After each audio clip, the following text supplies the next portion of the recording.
to the Sims STEM Voices of Innovation. I'm Penny Cliff, the Director of the Archives and Information Studies Program, and Locke has decided to join us today. Now, each month we have conversations with staff, with faculty, with students from Sims or STEM about something really interesting. This could be an event, it could be a program, it could be a project, it could be a topic, or something on areas of expertise. Now today we're really excited to talk to and have a conversation with Dr. Elliot Krop. Dr. Krop is the Professor of Mathematics and Interim Department Chair. Welcome, Dr. Krop. Thank you so much. It's a real pleasure to be here. I'm glad that we get a chance to chat about these things and disperse them to the rest of the world. Yay, we're so glad that you're here. All right, first of all, can you please tell us a little bit about yourself?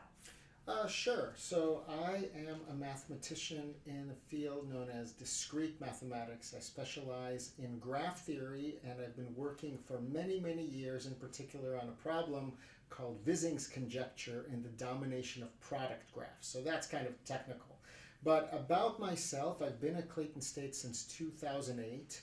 I lived in Chicago for most of my life, and that's where I did my PhD. And I really love taking students and nurturing them and kind of shepherding them through this process. I've had many students who started out in the most basic math classes and went on to graduate school. And I was just thinking about one in particular this morning who went on to get a PhD in quantum chemistry at UGA after doing a double major in math and chemistry. And these stories are what really bolsters me in staying here and gives me the motivation to keep active and keep thinking about new and exciting ways to research and teach. That has to be so rewarding. I mean, you had a student go to UGA and get a PhD. Oh, yes. We've had many, actually. We've had students who went to Georgia Tech, one who now works for Delta, who got his PhD in industrial engineering after doing mathematics here.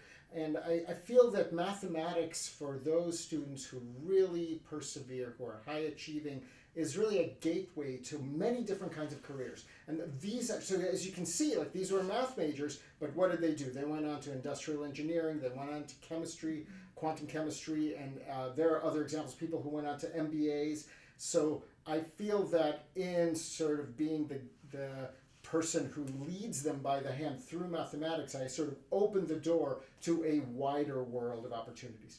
Oh, this is so exciting. So this leads into, what are the benefits of a student becoming a math major? Yeah, so I actually will get a little bit esoteric when I answer that question, because I think one of the main benefits is an internal change. And it can be a bit of a challenge because it is learning how to reason and think critically very carefully. It is a restructuring of the way that you take in data with your mind and how you work through that data. And so that is the discomfort that a lot of people feel, even at especially at the high school level. I was saying, you hear, I really don't like math. And it's because that time has not been spent in learning how to process information and being very precise about it.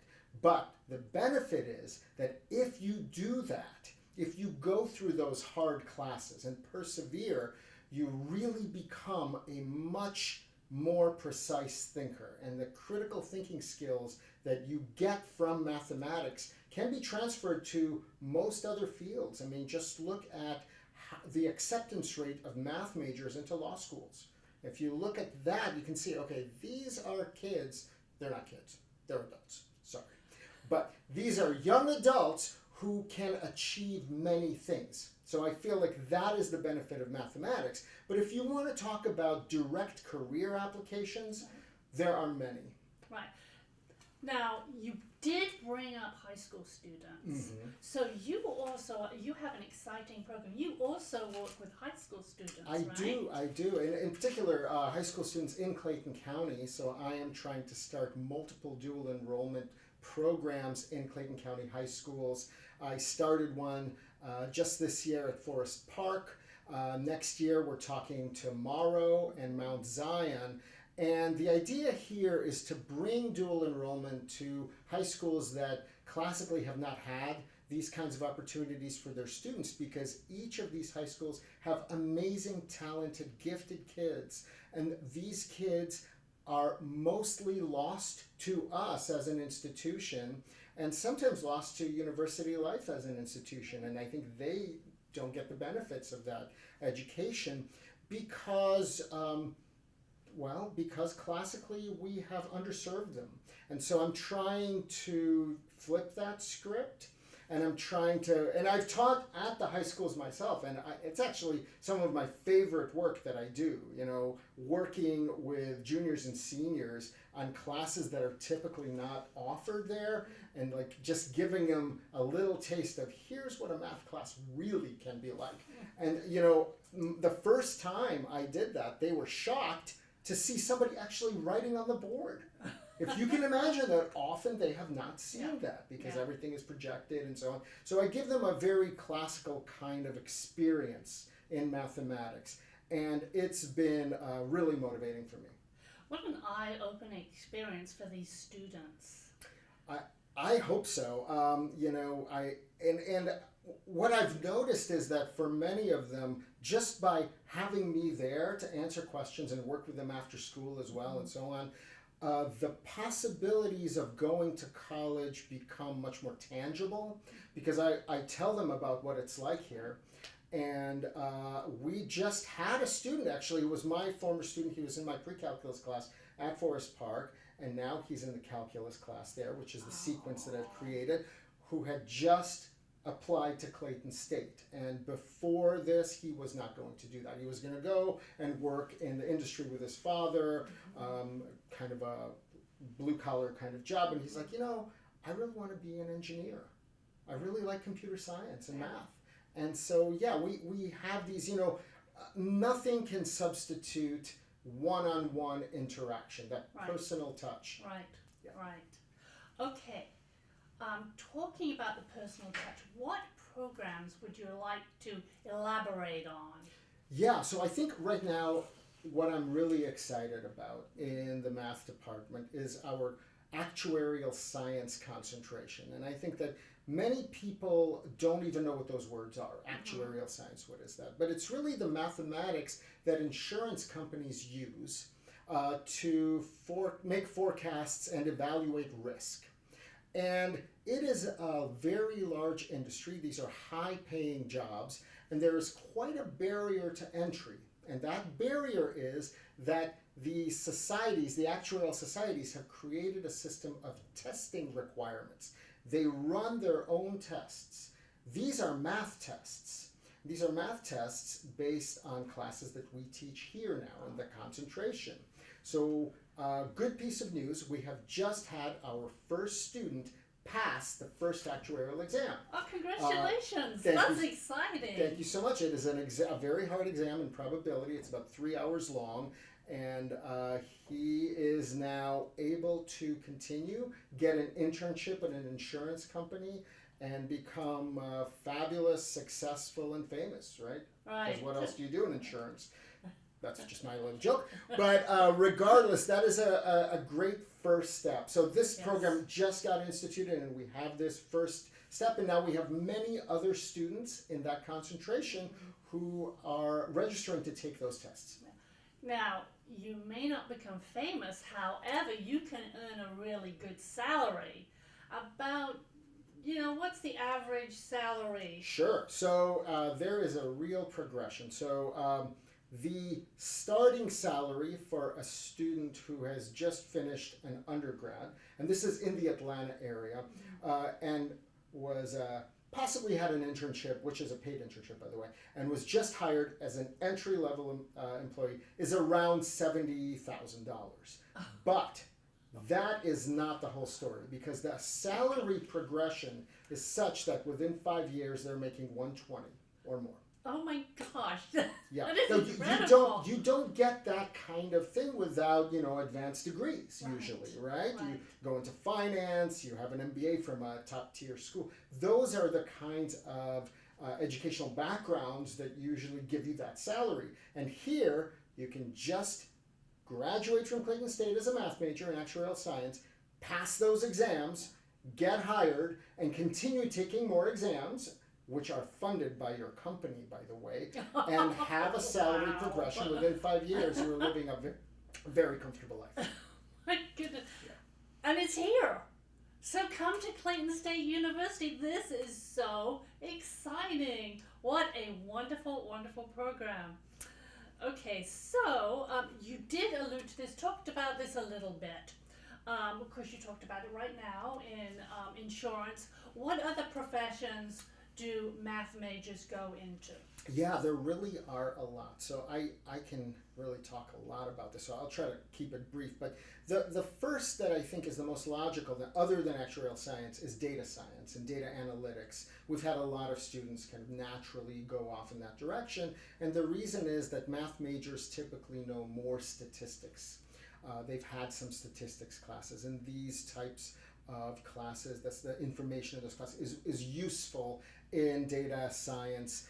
If you couple it with, like, let's say a double major in computer science, you know something about databases, SQL and Python, and you can do forecasting with statistics, I mean, that is a very high level job, even at the entry level. Other things that I've seen a lot are people taking the LSAT, doing really well and getting into law school. Mm-hmm. That happened a lot throughout my experience. Other opportunities, well, what's interesting is I remember having students who didn't really even know how to code.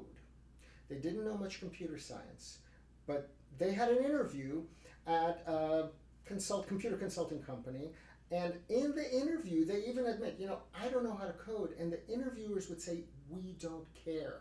We can teach you that. We want to know how you reason. And they do really well in the logic and critical thinking tasks in the interview, and they get the job. So computer consulting, I can name names of my former students who went on to do that. Wow. And they have very nice careers at this point.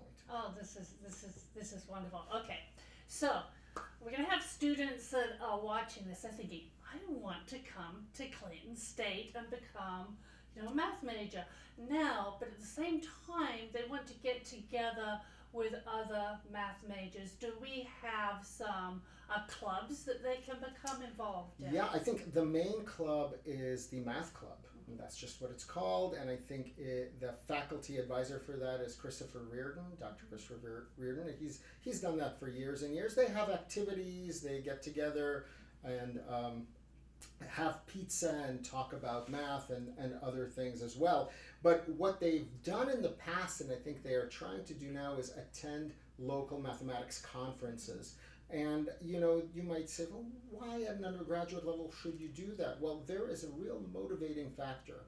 You go to these conferences, you see what people are doing elsewhere, you continue that conversation, you're engaged, and it really makes you think about, what am I going to do next? How am I going to use mathematics next? Am I going to go into industry and have a fabulous job? Or do I want to think deeper and harder and continue to grad school? So I think that it's just a valuable opportunity to do that, and that's what the Math Club does.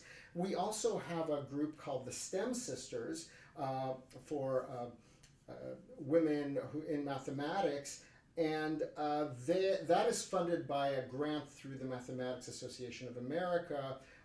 And the PI for that grant is Dr. Catherine Mato, so she sort of runs this group. They also attend conferences and have various activities, and they've been pretty active in the last 2 years. Yeah, because conferences too teach your students about networking, so you have those connections. Absolutely. Yeah. You do meet people, and you meet the organizers, and you meet people from other universities, some of whom are on admissions committees. Nice. Right? It's kind of a good thing to do.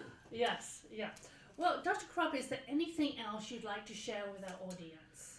Well, I just guess I could share that, over all these years I've been here, I don't even know how many, 17 years now, I have had a majority of the greatest experience of my life, just nurturing talent, teaching students, and learning, because I'm a lifelong learner. I learn from my experiences with my students. So personally, this has been a wonderful experience for me, and I welcome any students who want to come join me and see if we can work together and build their futures. I would be excited to do that. Wow. This is the department chair. Dr. Krop is the department chair. And just having a department chair with such passion, not only the programs, but having Dr. Krop and the faculty, wonderful faculty.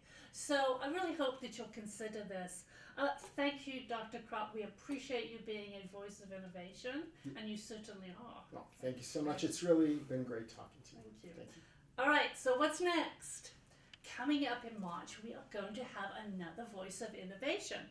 Dr. Khosravi is the Dean of the College of Information and Mathematical Sciences and a professor of the Department of Computer Science and Information Tech.